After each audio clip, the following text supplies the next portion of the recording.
Linda Baker was a beloved schoolteacher. Ethan Baker was her quiet, obedient son.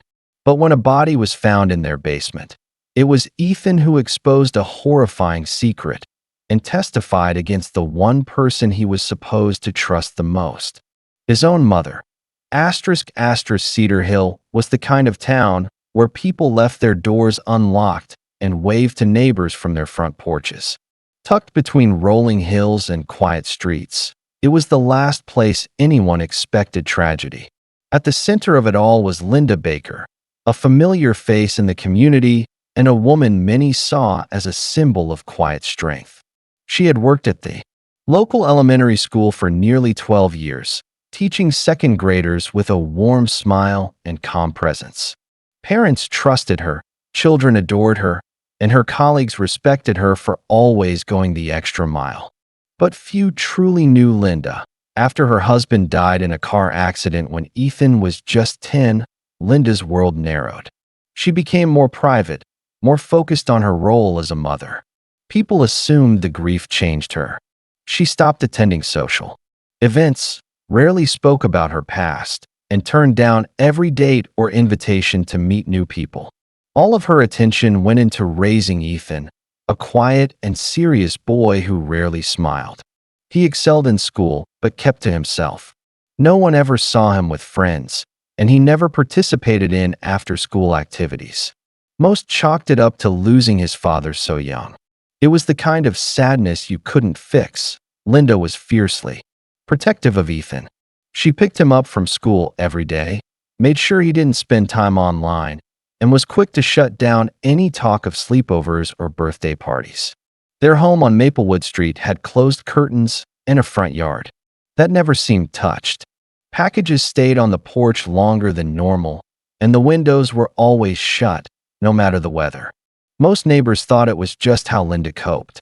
But Ethan? He never looked at ease. He walked with his head down, shoulders tight, as though carrying something invisible but heavy. Still, no one thought to ask questions. Not until the morning of April 14th, when a 911 call from Ethan shattered everything people thought they knew. In a voice that was barely above a whisper, he told the dispatcher he had found a body in the basement. When officers arrived, they found Ethan standing at the front door, pale and shaking, holding a house key in one hand and a school bag in the other. Inside, the house smelled of bleach. The air was cold, the lights dim. And in the basement, behind boxes and cleaning supplies, was the body of a man wrapped in a thick tarp, legs twisted unnaturally beneath him. News spread quickly. The body was soon identified as Michael Reed, Linda's younger brother, who had been missing for over 3 months. At first, people were stunned. Then came the whispers, the questions, and the feeling that something dark had been hiding in plain sight. Linda Baker, the teacher, the mother, the widow, was now the center of a homicide investigation. And her son was the one who had exposed it all. The discovery of Michael Reed's body sent shockwaves through Cedar Hill. For days, the street in front of the Baker home was lined with patrol cars and curious neighbors watching from behind their curtains. Crime scene tape fluttered in the breeze, a stark contrast to the carefully trimmed lawns and blooming flower beds. News outlets picked up the story almost immediately, though few details were released. What was known was enough to shake the town. A missing man had been found dead in the basement of his sister's house, and it was her teenage son who had led the police to him. Detective Marla Jennings took over the investigation. With over 20 years of experience and a reputation for solving cold cases, she wasn't easily rattled. But something about this case didn't sit right. Linda Baker had no criminal record, no history of violence, and had spent her life as an educator. There was no clear reason she would harm her own brother. Yet the evidence was undeniable. Michael's body had been there for weeks, maybe months. Preliminary forensic reports confirmed he died from blunt force trauma. A heavy object had been used, though no weapon was found at the scene. Inside the house, officers found an eerie cleanliness. The kitchen counters gleamed, the floors had recently been mopped, and even the trash bins were empty. But hidden beneath the order were signs of concealment. The smell of industrial-strength bleach was strongest near the basement stairs, and parts of the wooden railing showed signs of scrubbing. The basement itself was cold and dim, with just one bare bulb casting long shadows. Michael's body had been concealed behind old furniture and storage boxes, making it easy to miss unless someone knew exactly where to look. Linda was brought in for questioning later that afternoon. She remained calm, composed, and denied everything. She claimed she hadn't seen her brother in over a year and insisted she had no idea how he could have ended up in her basement. When asked about her son's role in reporting the body, she simply said Ethan must have been mistaken or manipulated. It was an odd response, detached and almost mechanical. She showed no visible signs of distress, no tears, not even a hint of fear. Ethan, on the other hand, was a different story.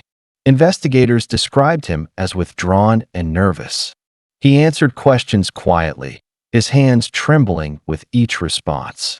At first, he seemed unsure of what he could say, but as the questioning continued, a clearer picture began to emerge. There were pieces of the story only he could provide. Detectives suspected he knew far more than he was saying. Autopsy results confirmed what everyone feared. Michael had died from a single blow to the head. There were defensive wounds on his hands and forearms, suggesting he had tried to protect himself. But there were no fingerprints on the tarp, no blood splatter in the visible areas of the house, and no clear timeline of when it all happened. The truth was buried deeper than the body, and only Ethan could bring it to light. When Ethan finally began to talk, it was not in a dramatic outburst, but in a quiet, hesitant voice, as though each word carried its own weight. What he revealed changed everything. He had seen the night Michael Reed died. He had heard the argument, the crashing noise, the thud that followed. According to Ethan, it happened late, long after dark, when the neighborhood was asleep and the house was cloaked in silence.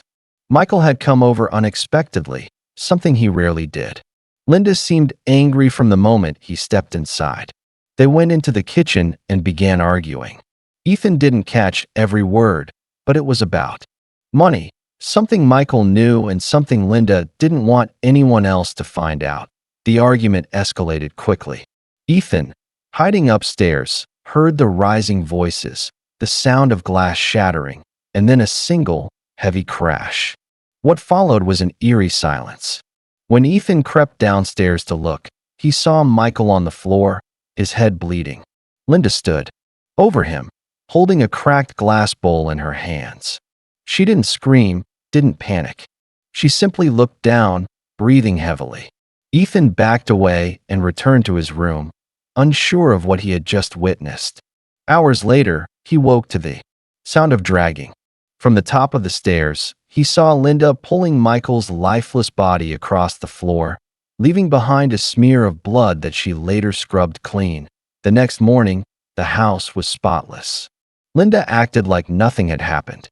She made breakfast, asked Ethan about school, and reminded him to do his homework. But Ethan was no longer just a son. He was now a silent witness. Days turned into weeks, and his guilt grew. He couldn't sleep, couldn't focus in class, and avoided everyone.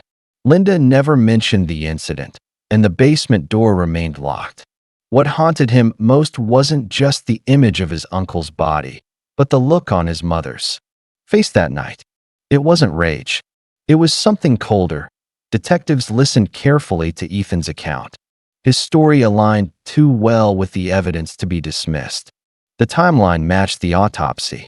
The shattered glass bowl, which officers had recovered from the trash bin behind the house, was consistent with the injury found on Michael's skull. And most damning of all, Ethan revealed something no one else knew.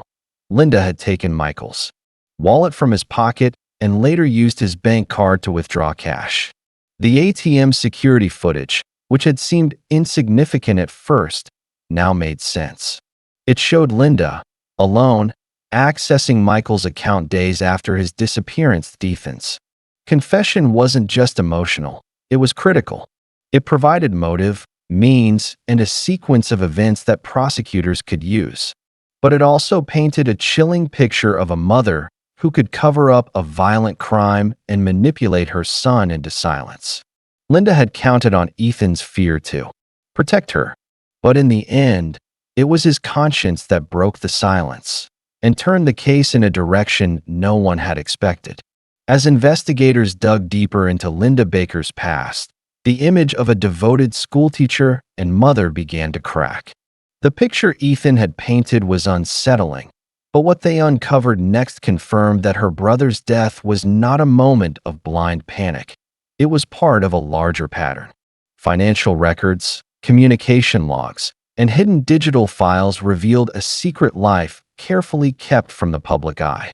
Linda had been living under a mountain of debt, and Michael had unknowingly been caught in the middle of it. For years, Linda had kept up appearances. Her home was modest but well-maintained, and her reputation in the community remained spotless.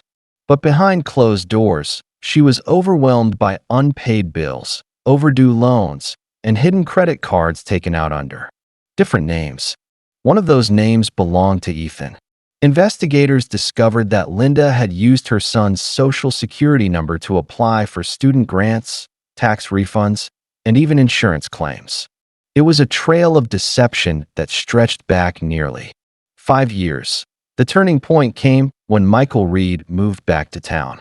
Unlike his sister, Michael had struggled for years with addiction and unstable employment. He had managed to get clean and rebuild his life, landing a steady job and reconnecting with old friends. When he reached out to Linda, hoping to mend their strained relationship, he didn't realize what he was stepping into. Linda saw his return not as a chance for reconciliation, but as a threat to everything she had hidden. According to emails recovered from Linda's laptop, Michael had discovered irregularities in documents connected to their late father's estate. Documents that implicated Linda in financial fraud. He confronted her, demanding answers. He wanted her to come clean and pay back what she had taken. He even threatened to go to the police. The messages grew tense, with Linda pleading for time and asking him to keep things quiet for Ethan's sake. But Michael was determined. The last email he sent, 2 days before he died, read like a warning. He told her he was done staying silent. That email was never answered. Detective Jennings now had motive and a timeline that matched Ethan's testimony. She also had forensic evidence. A hidden bloodstain in the kitchen, overlooked during the first sweep, tested positive for Michael's DNA. Surveillance footage from a local ATM showed Linda withdrawing cash with Michael's bank card, even wearing his coat to avoid suspicion. There was also a life insurance policy, newly filed, naming Linda as the sole beneficiary in the event of Michael's death. Though it hadn't paid out, it was further evidence of premeditation. What had once looked like a tragic accident now appeared to be a calculated cover-up. Linda Baker hadn't simply snapped. She had spent weeks covering her tracks, scrubbing blood, destroying evidence, and manipulating her own son into silence. But Ethan's decision to come forward unraveled everything. Her perfect image had been a mask, one now shattered by truth, betrayal, and a trail of lies too long to hide. The trial of Linda Baker began under heavy media attention. The courtroom was packed with reporters, neighbors, and former students, who could hardly believe the woman they once admired was now being tried for murder. The prosecution laid out a clear and chilling narrative: a mother burdened by secrets, a brother who knew too much, and a crime carried out to protect a carefully built lie. But it was Ethan's testimony that would become the heart of the case. When Ethan took the stand, the room fell silent. At 17, he looked younger than his age, pale and thin, as though the weight of the past few months had carved something out of him. He spoke calmly, but every word was filled with quiet pain. He recounted the night of the murder, the shouting, the crash, the lifeless body of his uncle, and the days of silence that followed. He told the jury how his mother had acted like nothing happened, how she locked the basement, and warned him not to speak of it. Most damning of all, he explained how she used Michael's identity to access his bank accounts and apply for financial gain. The defense tried to undermine Ethan's credibility, painting him as a confused teenager who misinterpreted what he saw.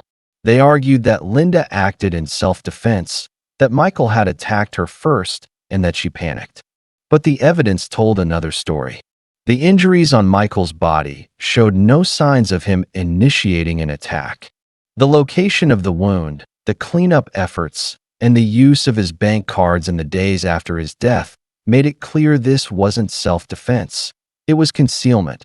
Prosecutors presented the timeline constructed from emails, financial records, and security footage.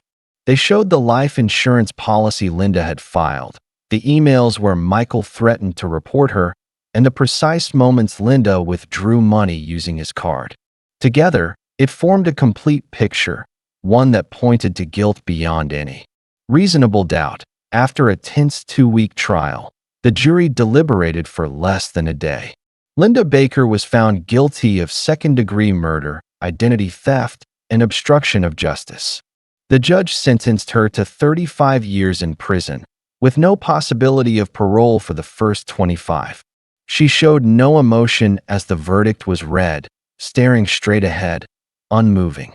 Ethan remained quiet, tears in his eyes, but no expression of victory, only sorrow. In the months that followed, Ethan left Cedar Hill. He moved in with relatives in another state, far from the house that had become a prison of memory. The town tried to recover, but the shadow of what had happened remained. People still talked about the woman who had fooled them all and the boy who had the courage to speak the truth. The betrayal had been deep, painful, and public. But in the end, Ethan's voice brought justice, not just for his uncle, but for himself. He had broken the silence, even when it meant testifying against his own mother.